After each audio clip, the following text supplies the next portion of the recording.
சுத்தமான சைவ உணவுகள் மட்டும் அப்படிங்கிறது தான் சொல்லப்பட்டிருக்கிறது. நீங்க தானே சொன்னீங்க, இறந்தவங்களுக்கு என்னெல்லாம் பிடிக்குமோ அதெல்லாம் வைக்கணும்னு சொல்லிட்டு. அதற்காக அசைவ உணவோ, அவர் பயன்படுத்திய போதை வஸ்துக்களையோ வைக்க இயலாது. அப்படி வைப்பது கூடாது.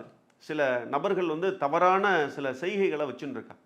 அவர் இறந்த அன்னைக்கு சில ஜீவராசிகளை வெட்டி கொன்று அதை படையலா போட்டு தயை கூர்ந்து அந்த மாதிரியான விஷயங்களை பண்ணும் பொழுது சாபங்கள் ஏற்படும்.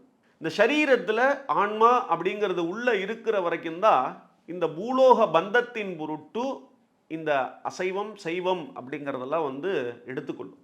இந்த ஆன்மா இந்த சரீரத்தை விட்டு வெளியே எடுத்து அப்படின்னா சைவ உணவு மட்டும்தான் அதற்காக சொல்லப்பட்டிருக்கிறது. அது நம்ம முன்னோர்கள் எதற்காக சொன்னா அப்படிங்கிறது தெரியாது.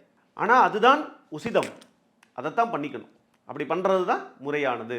இதுதான் முன்னோர்களுடைய வழிபாடு, திதி கொடுப்பதற்கான முறை.